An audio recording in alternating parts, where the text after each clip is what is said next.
ಎಲ್ರಿಗೂ ನಮಸ್ಕಾರ. ಆರ್ ಮಲ್ನಾಡ್ ಬ್ಲಾಗ್ಸ್ಗೆ ನಿಮ್ಮೆಲ್ರಿಗೂ ಸ್ವಾಗತ ಸುಸ್ವಾಗತ. ದಯವಿಟ್ಟು ಕ್ಷಮೆ ಇರಲಿ, ಒಂದು 4 ದಿನದಿಂದ ಯಾವುದೇ ರೀತಿ ವಿಡಿಯೋಸ್ಗಳನ್ನು ಮಾಡಲಿಕ್ಕೂ ಆಗಲಿಲ್ಲ, ಹಾಗೆ ಅಪ್ಲೋಡ್ ಕೂಡ ಮಾಡೋಕ್ಕಾಗ್ತಾ ಇರಲಿಲ್ಲ. ಯಾಕೆ ಅಂತಂದರೆ ಇಲ್ಲಿ ಕರೆಂಟೇ ಇರಲಿಲ್ಲ. ಸೊ ಸಿಕ್ಕಾಪಟ್ಟೆ ಮಳೆ ಮತ್ತು ಗಾಳಿ ಇತ್ತು. ನನ್ನ ಎಕ್ಸ್ಪೀರಿಯನ್ಸಲ್ಲಿ ಮಲೆನಾಡಲ್ಲಿ ಈ ಥರ ಮಳೆ ಗಾಳಿನ ನೋಡಿದ್ದು ನಾನು ಇದೇ ಫಸ್ಟು. ನಮ್ಮ ಅಮ್ಮ ಅವರೆಲ್ಲ ಹೇಳ್ತಾ ಇದ್ರು, ಹಿಂದೆ ಎಲ್ಲ ಈ ಥರ ಮಳೆ ಮತ್ತು ಗಾಳಿ ಬರ್ತಾ ಇತ್ತು ಅಂತ ಹೇಳಿ.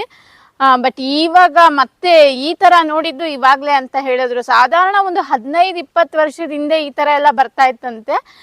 ಬಟ್ ನಿಜವಾಗ್ಲೂ ನಾವು ಈ ಥರ ಮಳೆ ಗಾಳಿನ ನೋಡಲೇ ಇಲ್ಲ. ಯಾಕಂತಂದರೆ ಒಂದು ನಮ್ಮ ಲಿಂಗನಮಕ್ಕಿ ಡ್ಯಾಮ್ ತುಂಬಬೇಕು ಅಂತ ಅಂದರೆ ಒಂದು 3 ತಿಂಗಳಾದರೂ ಬೇಕು, ಆಯಿತಾ. 3 ತಿಂಗಳು ಮಳೆನಲ್ಲಿ ಮಳೆಗಾಲದಲ್ಲಿ ಫೈನಲಿ ಅದು ಚೌತಿ ಹಬ್ಬ ಇದೆ ಅನ್ಬೇಕಂದ್ರೆ, ಜೂನ್ ತಿಂಗಳಲ್ಲಿ ಮಳೆ ಸ್ಟಾರ್ಟ್ ಆದರೆ ಚೌತಿ ಹಬ್ಬ ನಿಯರ್ ಇದೆ ಅನ್ಬೇಕಂದ್ರೆ ಒಂದು ಸ್ವಲ್ಪ ಲಿಂಗನಮಕ್ಕಿ ಡ್ಯಾಮ್ ತುಂಬ್ತಾ ಇತ್ತು. ಆ ಥರ ನೋಡಿದ್ದೀವಿ. ಆದರೆ ಇದು ಕೇವಲ 12 ದಿನದಲ್ಲಿ ಲಿಂಗನಮಕ್ಕಿ ಡ್ಯಾಮ್ ಪೂರ್ತಿ ನೀರು ಖಾಲಿಯಾಗಿತ್ತು. ಲಾಂಚ್ ಎಲ್ಲ ಸ್ಟಾಪ್ ಮಾಡಿದ್ರು, ಅಷ್ಟು ನೀರು ಖಾಲಿಯಾಗಿತ್ತು. ಬಟ್ ಈ 12 ದಿನದಲ್ಲಿ ಈ ಲಿಂಗನಮಕ್ಕಿ ಡ್ಯಾಮ್ ಫುಲ್ ಆಗಿದೆ ಅಂದರೆ ಯಾವ ರೀತಿ ಮಳೆ ಬಿದ್ದಿರ್ಬೋದು, ಮಳೆ ಉಯ್ದಿರ್ಬೋದು. ಬರೀ ಮಳೆ ಅಂತ ಅಲ್ಲ, ಮಳೆ ಉಯ್ದ್ರೂ ನಮಗೆ ತೊಂದರೆ ಆಗಲ್ಲ, ಸಿಕ್ಕಾಬಟ್ಟೆ ಗಾಳಿ. ಈ ಥರ ಗಾಳಿನ ನಾನು ನನ್ನ ಎಕ್ಸ್ಪೀರಿಯನ್ಸಲ್ಲಿ ನೋಡಿದ್ದು ಇದೇ ಫಸ್ಟ್ ಅಂತ ಹೇಳಿದ್ನಲ್ಲ. ಆಮೇಲೆ ಪಾಪ ಲೈನ್ಮನ್ಗಳು ತುಂಬ ವರ್ಕ್ ಮಾಡೋರು. ಎಲ್ಲಿ ಮಳೆ ಬೀಳ್ತಿತ್ತು ಅಂತಲೇ ಗೊತ್ತಾಗ್ತಾ ಇರಲಿಲ್ಲ, ಅಂದರೆ ಎಲ್ಲಿ ಮರ ಬೀಳ್ತಿತ್ತು ಅಂತಲೇ ಗೊತ್ತಾಗ್ತಾ ಇರಲಿಲ್ಲ. ಒಂದು ಕಡೆ TCನ ಕ್ಲೀನ್ ಮಾಡಿ ಎಲ್ಲ ಲೈನ್ ಎಲ್ಲ ಕನೆಕ್ಷನ್ ಕೊಟ್ಟು ಬರೋ ಅಷ್ಟೊತ್ತರಲ್ಲಿ ಮತ್ತೊಂದು ಕಡೆ ಇನ್ನೊಂದು ಕಡೆ ಅಥವಾ ಅಲ್ಲಿ ಎಲ್ಲಿ ಸರಿ ಮಾಡಿ ಬಂದಿದ್ರು ಅಲ್ಲೇ ಮತ್ತೆ ರಿಪೇರಿ ಆಗ್ತಾ ಇತ್ತಂತೆ. ಹಬ್ಬ ತುಂಬ ಹಾರ್ಡ್ ವರ್ಕ್ ಮಾಡಿದ್ದಾರೆ. ಅವರು ಹಾರ್ಡ್ ವರ್ಕ್ ಮಾಡಿದ್ದಕ್ಕೆ ನಮಗೆ ಒಂದು ದಿನದಲ್ಲಿ 10 ನಿಮಿಷನಾದರೂ ಕರೆಂಟ್ ಬರ್ತಾ ಇತ್ತು. ನಿಜವಾಗ್ಲೂ ಈ ಮುಖಾಂತರ ನಾನು ಅವ್ರಿಗೆ ಥ್ಯಾಂಕ್ಸ್ ಹೇಳೋದಕ್ಕೆ ಇಷ್ಟಪಡ್ತೀನಿ. ಯಾಕೆ ಅಂತಂದರೆ ನಾವು ಮಳೆ ಇದೆ ಗಾಳಿ ಇದೆ ಅಂತ ಹೇಳಿಬಿಟ್ಟು ನಾವು ಸೇಫ್ ಮಾಡ್ಕೊಂಡು ಮನೇಲಿದ್ದರೆ, ಬಟ್ ಅವರು ಆ ಮಳೆ ಗಾಳಿನಲ್ಲೇ ಒದ್ದಾಡಿ ನಮಗೆ ಕರೆಂಟ್ ಕೊಡೋದಕ್ಕೆ ಟ್ರೈ ಮಾಡ್ತಾಯಿದ್ರು. ಹಾಗಾಗಿ ನನಗೆ ವಿಡಿಯೋಗಳನ್ನು ಮಾಡಲಿಕ್ಕೆ ಆಗಲಿಲ್ಲ. ಮೊಬೈಲ್ನಲ್ಲಿ ಚಾರ್ಜ್ ಇರಲಿಲ್ಲ. ಅಪ್ಲೋಡ್ ಮಾಡಬೇಕು ಅಂದರೆ ಮತ್ತು ಅದಕ್ಕೂ ಕೂಡ ಚಾರ್ಜ್ ಬೇಕಲ್ವಾ. ಸೊ ಹಾಗಾಗಿ ಯಾವುದೇ ರೀತಿ ವಿಡಿಯೋಸ್ಗಳನ್ನು ನಾನು ಮಾಡಲಿಲ್ಲ. ನಾನು ಲಾಸ್ಟ್ ಟೈಮ್ ನಿಮ್ಗೆ ಹೇಳಿದ್ದೆ, ನಮ್ಮ ಬಾವಿದು ಒಂದು ವಿಶೇಷತೆ ಇದೆ, ಅದು ಎಷ್ಟೇ ಮಳೆ ಬಿದ್ರೂ ಅಷ್ಟು ಸುಲಭವಾಗಿ ತುಂಬಲ್ಲ ಅಂತ ಹೇಳಿ. ಈ ಸತಿ ಭರ್ತಿ ಆಯಿತು ನೀರು. ಆಮೇಲೆ ಇವತ್ತು ಸ್ವಲ್ಪ ಮಳೆ ಬಿಟ್ಟಿದೆ, ಸ್ವಲ್ಪ ಏನೋ ಬಿಸಿಲೆಲ್ಲ ನೋಡಿದ್ವಿ ಇವತ್ತೊಂಚೂರು. ಸಾಧಾರಣ ಒಂದು 15-20 ದಿನದಲ್ಲಿ ಇವತ್ತೇ ಸ್ವಲ್ಪ ಮಳೆ ಕಡಿಮೆ ಆಗಿ ಬಿಸಿಲೆಲ್ಲ ನೋಡಿದ್ದು. ಇವತ್ತು ನಾನು ನಮ್ಮ ಬಾವಿನ ನಿಮಗೆ ತೋರಿಸ್ತೀನಿ. ಫುಲ್ ಆಗಿದೆ. 2 ದಿನ ಅದೇ ಥರ ಮಳೆ ಉಯ್ದಿದ್ದಿದ್ರೆ ಆ ಬಾವಿ ಉಕ್ಕಿ ಹರಿತಿತ್ತೇನೋ ಗೊತ್ತಿಲ್ಲ. ಅಂದರೆ ನೀರು ಹೋಗ್ಲಿಕ್ಕೆ ಎಲ್ಲೂ ಜಾಗ ಇರಲಿಲ್ಲ. ನಾನು ಲಾಸ್ಟ್ ಟೈಮ್ ಹೇಳಿದ್ದೆ, ಬಾವಿ ತುಂಬಿ ಒಂದು ಹೊಂಡ ತುಂಬುತ್ತೆ ಅಂತ. ಬಾವಿ ತುಂಬಿ ಒಂದು ಹೊಂಡನೂ ತುಂಬಿ ಆ ಬಾವಿನಲ್ಲಿ ಅಷ್ಟು ನೀರು ಬಂದಿದ್ದೇ ಇಲ್ಲ. 1-2 ರಿಂಗ್ ಎಕ್ಸ್ಟ್ರಾನೇ ನೀರು ಬಂತು ಈ ಸತಿ.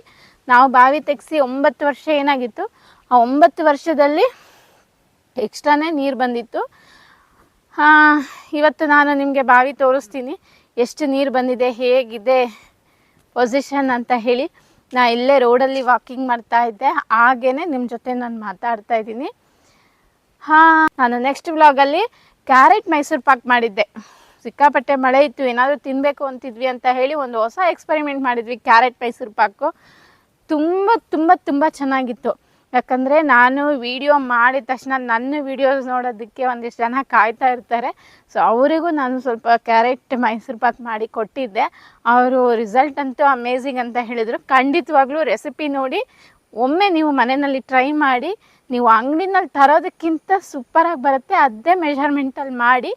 ಈಗ ಬಾವಿ ಕತೆ ನೋಡೋಣ. ಇನ್ನು ಈ ಬಾವಿ ಕತೆ ನೋಡೋದಾದರೆ ನಿಮಗೆ ಇಲ್ಲಿ 4 ರಿಂಗ್ ಬ್ಯಾಲೆನ್ಸ್ ಇದೆ ಅಂತ ಕಾಣಿಸ್ತಾ ಇದೆ ಅಲ್ವಾ. ಸೊ ಮೇಲ್ಗಡೆ 3 ರಿಂಗ್ ಏನಿದೆ ಅದನ್ನು ಮೈನಸ್ ಮಾಡಿಬಿಡಿ, ಅದು ಮೇಲ್ಗಡೆ ಲೆಕ್ಕ ಸೇರುತ್ತೆ. ಬಟ್ ಮೇಲಿರೋ ಹೊಸ ರಿಂಗ್ ಮಾತ್ರ ಈ ಸತಿ ಹೋದ ವಾರ ಹಾಕಿರೋದು ಅಷ್ಟೇ. ಇನ್ನು 2 ರಿಂಗ್ ಇದೆಯಲ್ಲ ಅದು 9 ವರ್ಷ ಆಯಿತು ಹಾಕಿ. ಈ ಬಾವಿಗೆ ರಿಂಗ್ ಏನು ಇಳಿಸಿದ್ವಿ ಆವಾಗ ಇಳಿಸಿದ್ದು. ಬಟ್ ಇದು ಇನ್ನು ಕೆಳಗಡೆ 2 ರಿಂಗ್ ಬ್ಯಾಲೆನ್ಸ್ ಇದೆ ಅನ್ಬೇಕಂದ್ರೆ ಆ ಹೊಂಡದಲ್ಲಿ ನೀರು ಆಚೆ ಹೋಗ್ತಾ ಇತ್ತು. ಈಗ ಒಂದು ಹೊಂಡ ತೋರಿಸ್ತೀನಿ. ನಾನು ಲಾಸ್ಟ್ ಟೈಮ್ ಕೂಡ ತೋರಿಸಿದ್ದೆ ನಿಮಗೆ ಲಾಸ್ಟ್ ಬ್ಲಾಗಲ್ಲೆಲ್ಲ. ಅಲ್ಲಿ ಆಚೆ ಹೋಗ್ತಾ ಇತ್ತು, ಇಷ್ಟು ಬರ್ತಿರ್ಲಿಲ್ಲ. 4 ರಿಂಗು ಬ್ಯಾಲೆನ್ಸ್ ಇರ್ತಾ ಇತ್ತು. ಆವಾಗ ಆ ಹೊಂಡ ಫುಲ್ ಆಗ್ತಿತ್ತು. ಈ ಸತಿ 4 ರಿಂಗ್ ಬ್ಯಾಲೆನ್ಸ್ ಇರಬೇಕಂದ್ರೇನೆ ಆ ಹೊಂಡದಲ್ಲಿ ನೀರು ಫುಲ್ ಆಗಿ, ಈ ನೀರು ಮತ್ತೆಲ್ಲೋಗೋದು ಗೊತ್ತಾಗದೆ ಮತ್ತೆ 2 ರಿಂಗು ಮೇಲೆ ರೈಸ್ ಆಯಿತು. ಇನ್ನೂ ಒಂದು 2-3 ದಿನ ಇದೇ ಥರ ಮಳೆ ಹುಯ್ದಿದ್ದಿದ್ರೆ ಮಾತ್ರ ಬಾವಿ ನೀರು ಹರಿತಿತ್ತೇನೋ. ಸಾಮಾನ್ಯವಾಗಿ ಎಲ್ಲರೂ ಕೇಳಿರ್ತೀರ, ಬಾವಿ ನೀರು ಎಲ್ಲೂ ಹರಿದಿದ್ದ ಇತಿಹಾಸನೇ ಇಲ್ಲ. ಈಗ ತುಂಬ ಮಳೆ ಆದಾಗ ಕೆರೆ ಕೋಡಿ ಎಲ್ಲ ತುಂಬಿ ಹರಿಯುತ್ತೆ. ಅದು ಬಿಟ್ಟರೆ ಬೋರ್ವೆಲ್ ಕೂಡ ನೀರು ಜಾಸ್ತಿ ಆದಾಗ ಮೇಲೆ ಉಕ್ಕುತ್ತೆ. ಬಟ್ ಬಾವಿ ನೀರು ಮಾತ್ರ ಯಾವತ್ತೂ ಹರಿಯಲ್ಲ. ಮಳೆ ಎಷ್ಟೇ ಜಾಸ್ತಿ ಆದ್ರೂ ಕೆಳಗಡೆ ಅದು ಜಲ ಏನು ಉಳಿಯುತ್ತೆ ಅಲ್ಲೇ ಬ್ಯಾಲೆನ್ಸ್ ಆಗುತ್ತೆ. ಮೇಲ್ಗಡೆ ಬಂದಿದ್ದಕ್ಕೂ ಆ ಜಲ ಏನು ಉಳಿಯುತ್ತೆ ಅದು ಬೇರೆ ಕಡೆ ನೀರು ಆಚೆಗೆ ಹೋಗುತ್ತಂತೆ. ಅದು ನಂಗೆ ಗೊತ್ತಿಲ್ಲ. ಬಟ್ ಮೇಲ್ ಮಾತ್ರ ಹರಿಯಲ್ಲ. ಬಟ್ ಮಳೆ ಈ ಸತಿ ಏನಾದರೂ ಹೀಗೆ ಕಂಟಿನ್ಯೂ ಆಗಿ ಹೊಡೆದಿದ್ದಿದ್ರೆ ಗ್ಯಾರಂಟಿ ಅದು ಕೂಡ ವಿಚಿತ್ರ ನಡೆದೋಗ್ತಿತ್ತೇನೋ ಈ ಸತಿ ಮಲೆನಾಡಲ್ಲಿ. ಗೊತ್ತಿಲ್ಲ, ಅಷ್ಟು ವಿಚಿತ್ರವಾದ ಮಳೆ ಆಯಿತು. ಆಮೇಲೆ ಇಲ್ಲಿ ನೋಡಿ, ಈ ಹೊಂಡ ನಾನು ತೋರಿಸಿದ್ದೆ ಅಲ್ವಾ ಲಾಸ್ಟ್ ಟೈಮೆಲ್ಲ. ಇಲ್ಲಿ ನೋಡಿ, ಇಲ್ಲಿ ಒಂದು ಹಾವು ಹೋಗ್ತಾ ಇದೆ. ಇದೇನು ಕಚ್ಚೋ ಹಾವಲ್ಲ, ಆಡೋ ಮಕ್ಕಳ ಹಾವು ಅಂತ ಹೇಳ್ತಾರೆ. ಅದ್ರ ಪಾಡ್ಗೆ ಅದು ಕಪ್ಪೆ ಗಿಪ್ಪೆ ಹಿಡ್ಕೊಂಡು ಹೋಗುತ್ತೆ, ಮತ್ತೇನೂ ತೊಂದರೆ ಕೊಡಲ್ಲ. ಇದು ಲಾಸ್ಟ್ ಟೈಮ್ ನಾ ಹೊಂಡ ತೋರಿಸಿದ್ದೆ ಅಲ್ವಾ, ಹೊಂಡ ಫುಲ್ ಆಗಿ ಇದು ಕೂಡ ಏನು ಹರಿಲಿಲ್ಲ. ಬಟ್ ಬಾವಿನಲ್ಲಿ 2 ರಿಂಗ್ ರೈಸ್ ಆಯಿತು. ಇನ್ನು 3 ದಿನ ಮಳೆ ಹೊಡೆದಿದ್ದಿದ್ರೆ ಮಲೆನಾಡಲ್ಲಿ ಏನು ವಿಚಿತ್ರ ನಡೀತಿತ್ತು ಅಂತ ಹೇಳಕ್ಕೆ ಸಾಧ್ಯ ಇಲ್ಲ. ಆ ಥರ ಒಂದು ವಿಚಿತ್ರವಾದ ಗಾಳಿ ಮಳೆ ಆದರೂ ಪರವಾಗಿಲ್ಲ, ಗಾಳಿ ಅಂತೂ ಸಿಕ್ಕಾಪಟ್ಟೆ. ಎಲ್ಲೆಲ್ಲಿ ಏನೇನು ಆಗಿದೆ ಅಂತ ಗೊತ್ತಿಲ್ಲ. ಈಗ ನಾನು ಹಕ್ಲಿಗೆಲ್ಲ ಹೋಗಲಿಲ್ಲ. ಬಟ್ ಅವತ್ತು ನಾನು ಮೊನ್ನೆ ಅಡುಗೆ ಮಾಡ್ತಾ ಇದ್ದೆ, ಹಿತ್ತಲಲ್ಲಿ ಒಂದು ಡಬ್ ಅಂತ ಸೌಂಡ್ ಆಯಿತು. ಏನಾಯಿತು ಅಂತ ಬಂದು ನೋಡೋ ಅಷ್ಟೊತ್ತಿಗೆ 2 ದೊಡ್ಡ ದೊಡ್ಡ ಮರ ಇತ್ತು ಆಯ್ತಾ. ಅದು ಎರಡನ್ನೂ ಒಂದಕ್ಕೊಂದು ಅಂಟ್ಕೊಂಡಿತ್ತು. ಒಂದು ಬೀಳಕ್ಕೋಗಿ ಇನ್ನೊಂದನ್ನು ಬೀಳಿಸಿ ನಮ್ಮ ತೋಟದಲ್ಲಿ ಒಂದು 4-5 ಗಿಡಕ್ಕೆ ಅಡಿಕೆ ಸಸಿಗೆ ಥರ ಡ್ಯಾಮೇಜ್ ಆಗೋಯ್ತು. 2 ಫುಲ್ಲು ಬರಲ್ಲ, ಒಂದು ಬುಡ ಸಮೇತ ಕಟ್ಟಾಯಿತು, ಇನ್ನೊಂದು ತಲೆ ಹಾರಿ ಹೋಯಿತು. ಇನ್ನೊಂದು 4-5 ಗಿಡ ಎಲ್ಲ ದೊಡ್ಡ ಮರ ಅಲ್ಲ, ಬಿದ್ದು ಎಲ್ಲ ಬಗ್ಗೋಗಿತ್ತು. ಅದನ್ನೆಲ್ಲ ಹಿಡಿದು ಕಟ್ಟಿದ್ದು ಮರಕ್ಕೆ. ಎಷ್ಟು ದೊಡ್ಡ ಮರ ತೋರಿಸ್ತೀನಿ ನೋಡಿ. ಈ ರೈತರು ಗಿಡಗಳನ್ನು ಹೇಗೆ ಸಾಕಿರ್ತಾರೆ ಅಂತ ಅಂದರೆ ಮಕ್ಕಳ ಥರ ಸಾಕಿರ್ತಾರೆ.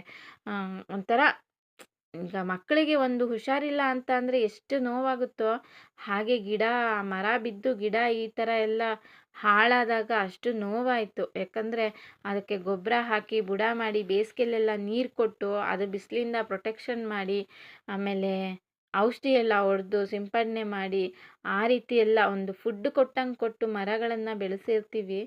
ಸೊ ಈ ಥರ ಆದಾಗ ಒಂಥರ ನಮಗೆ ಅದು ತುಂಬಾ ಒಂಥರ ಬೇಜಾರಾಗೋಯ್ತು. ನೋಡಿ ಎಷ್ಟು ದೊಡ್ಡ ಮರ ಬಿದ್ದಿದೆ ಅಂತ ಹೇಳಿ. ಇದು ಧೂಪದ ಮರ ಅಂತೆ. ಈ ಧೂಪದ ಮರ ಮತ್ತು ಹೆಬ್ಬಲ್ಸು ಅದೆರಡು ಒಟ್ಟಿಗಿತ್ತು. ಆ ಹೆಬ್ಬಲ್ಸು ನೋಡಿ ಇಲ್ಲಿ ಕಾಣಿಸ್ತಿದ್ಯಾ, ಬೇರು ಸಮೇತ ಎಳ್ಕೊಂಬಂದಿದೆ. ಇದು ಬೀಳಕ್ಕೆ ಹೋಗಿ ಇದು ಅಂಟ್ಕೊಂಡಿತ್ತ, ಅದಕ್ಕೆ ಇದನ್ನು ತಳ್ಳಿ ಅದು ಬಿದ್ದಿದೆ. ಇದು ಅದೇ ಅಡಿಕೆ ಸಸಿ ಮೇಲೆಲ್ಲ ಬಿದ್ದು ದೊಡ್ಡ ದೊಡ್ಡ ಗಿಡ ಒಂದೆರಡು, ಒಂದು 3-4 ಒಂಥರ ಡ್ಯಾಮೇಜ್ ಆಗೋಯ್ತು. 2 ಪೂರ್ತಿ ಹೋಯ್ತು.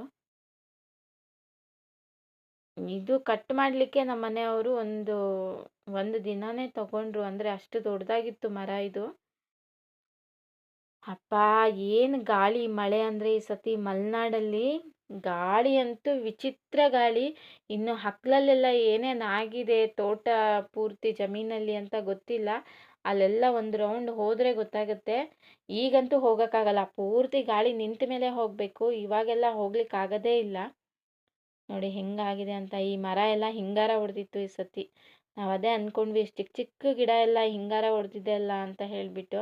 ಕರೆಕ್ಟ್ ಅದೇ ಗಿಡಕ್ಕೆ ಹೋಯ್ತು, ಅದೇ ಗಿಡಗಳೇ ಹೋಯ್ತು. ಅಮ್ಮ ಅಂತೂ ಈ ಸತಿ ತುಂಬಾ ಬೇಜಾರು ಮಾಡ್ತಾಯಿದ್ರು. ಹಿಂಗಾರ ಹೊಡೆದಿದ್ದ ಮರ, ಎಷ್ಟು ಚಿಕ್ಕ ಮರ ಹೊಡೆದಿದೆ ಅಂತ ಹೇಳ್ತಾ ಇದ್ವಿ.